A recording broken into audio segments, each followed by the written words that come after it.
Hola, soy Damián Anache y esto es Engranajes Inusuales. Si les gusta la música rara, creo que este espacio les puede interesar. Básicamente les comparto algunas piezas que me marcaron de distintas maneras, algunas porque me abrieron la cabeza, otras porque llegaron en el momento justo y muchas porque me siguen sonando frescas cada vez que las escucho. La dinámica es simple. Por un lado hay una playlist para escuchar la música y por otro estos audios donde charlo sobre la selección y destaco algunos temas o artistas. No busco hacer un repaso definitivo ni decir esto es lo mejor. Es solo una selección armada con la intención de que la música fluya, que cada pieza aporte algo al conjunto y que valga la pena escucharla como un recorrido entero. Este es el episodio 6 bajo el título Ambient y Resonancias Cercanas.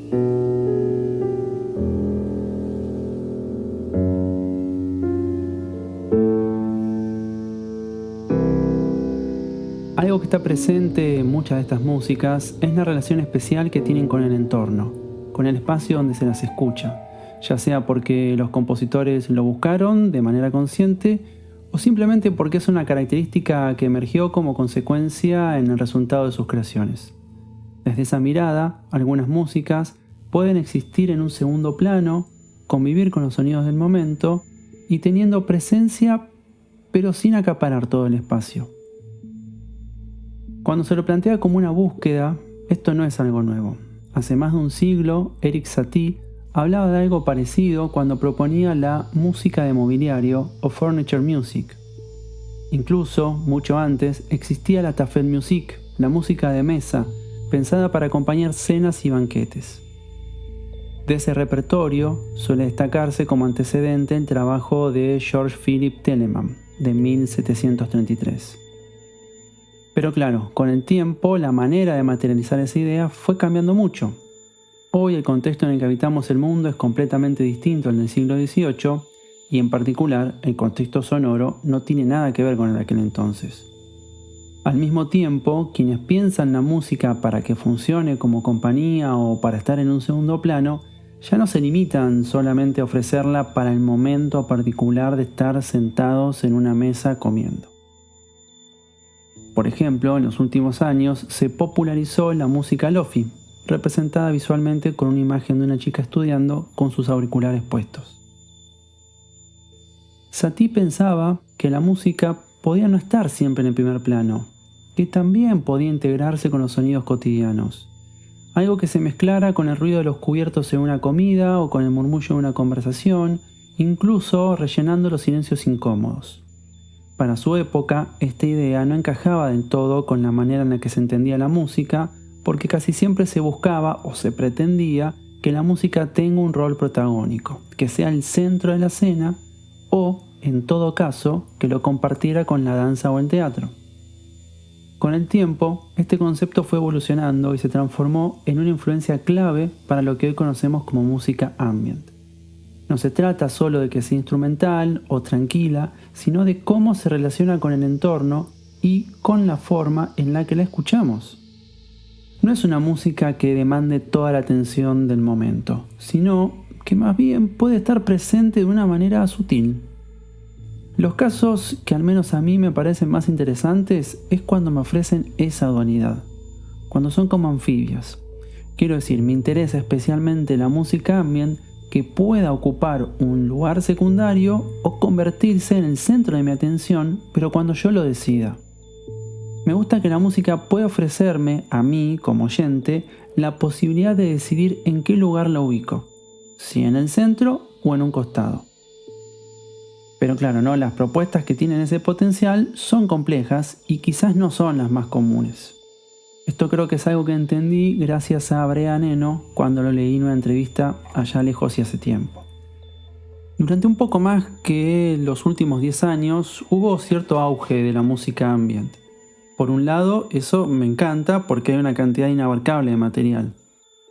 Pero por otro, también me encuentro con muchas publicaciones que me funcionan bárbaro como acompañamiento en el momento en el que estoy en una clase de yoga, pero cuando intento prestarles más atención me desilusionan o simplemente me resultan aburridas. En esta lista puede que haya un poco de todo. porque también resulta que lo que para mí es aburrido, bajo la lupa de mi atención, para la oreja de otra persona puede ser muy interesante, y porque también al mismo tiempo, solo como acompañamiento, son músicas que me gustan mucho.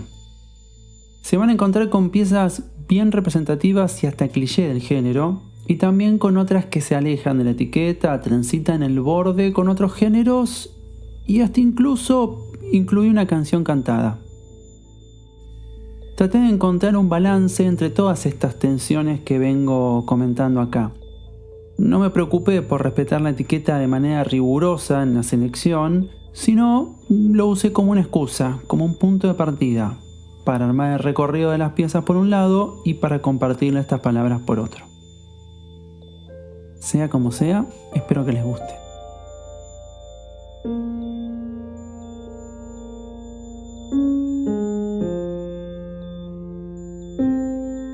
Tengan presente que la playlist a la cual estoy haciendo referencia, que es la que incluye toda la música que voy a nombrar a continuación, está publicada aparte, en otro enlace que les comparto por separado.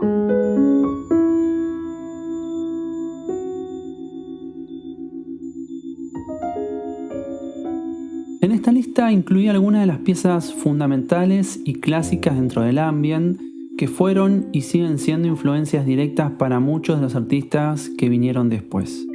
Entre esos casos, uno de los artistas clave es Biosphere, de quien elegí uno de los tracks de su álbum Subtracta, de 1997. Por suerte en 2011 tuvimos la posibilidad de escucharlo en vivo acá en Buenos Aires, tocó una noche al aire libre en la zona de La Boca. Otro de los discos clásicos que incluí son 7614 de Global Communication, publicado en 1994. Y también puse un track de Selected Ambient Works 8592 de Aphex Twin, uno de los discos más emblemáticos de él y del género, un discazo que nunca me canso de escuchar una y otra vez. Y por supuesto, entre los grandes referentes no podía faltar un track en el que participe Brian Eno. En este caso elegí uno del disco de Cluster y Brian Eno de 1977, uno de los antecedentes más tempranos de esta selección. Pasando a artistas más contemporáneos, tenemos a Stars of the Lead, referentes totales de la lentitud, el estatismo, los tiempos largos y las variaciones mínimas. También están Fenez y Ryuichi Sakamoto, dos artistas que han dejado una huella significativa en diferentes generaciones y que aquí se presentan juntos con un track del álbum Cendre de 2007. Una bonita combinación de electrónica experimental y el toque emocional del piano clásico.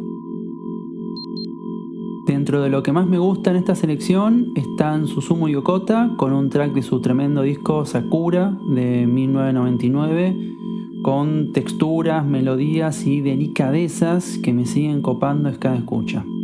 Y otro de mis preferidos, Harold Bad, en este caso junto a Brian Eno, con un track de una de sus tantas colaboraciones, The Pearl de 1984, una obra maestra que sigue siendo una referencia ineludible de las atmósferas del ambient.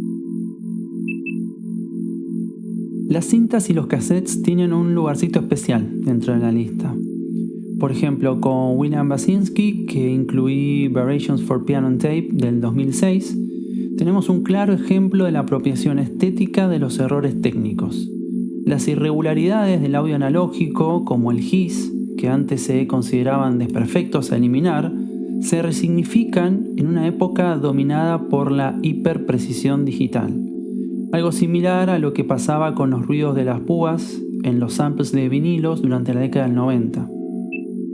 El ruido se convierte en un valor, no solo en la pieza de Basinski, sino también en la de Taylor Dupree y Marcus Fisher, que tomé de su colaboración del año 2015.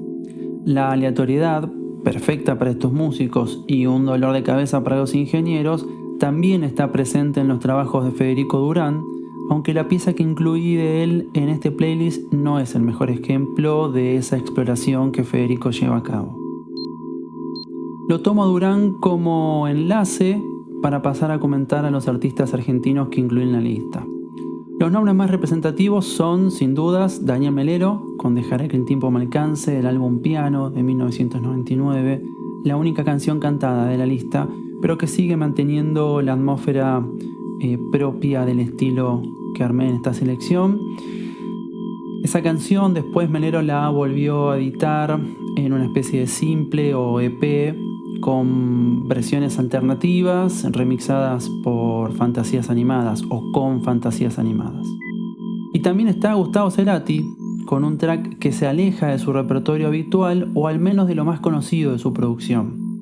Más bien fue un disco que él editó en 2001 que no tiene su voz ni sus letras como eje principal, sino que explora una mezcla accesible entre texturas, loops y melodías.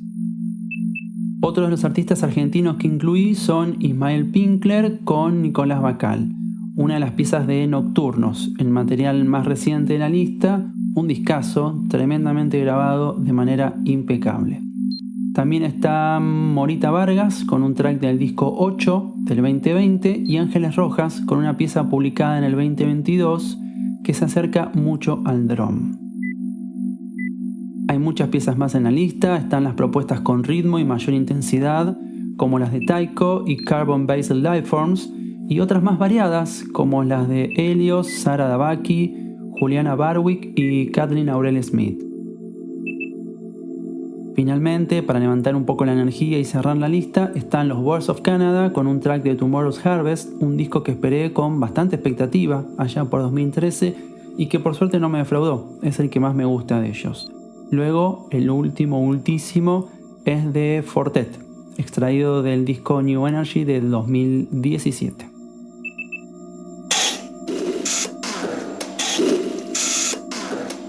En alguna entrevista, creo que fue Bobby Flores quien dijo, o quizás lo dijo otra persona y a mí me gusta pensar que fue él, pero que cuando empezó a musicalizar, alguien más grande, con experiencia, le dijo: pibe, cuando pasás música vos tenés que pensar en alguien, en un amigo, en una novia o en alguien que te guste, y mientras elegís cada canción, hacelo de principio a fin pensando en que le podría llegar a gustar a esa persona en particular. Ese consejo que él recibió y luego lo compartió con todos me hizo pensar que de maneras más o menos conscientes, varios de nosotros hacemos algo parecido cuando armamos una playlist. Algo de aquella anécdota estoy recuperando en esta experiencia. Si bien hay algunos caprichos y mucha subjetividad en la selección de las piezas que hago, las reúno no solo para divertirme a mí, sino como algo para compartir, con la fantasía de que aparezcan otras orejas, que disfruten o conecten con algo de lo que hay entre todos estos engranajes inusuales.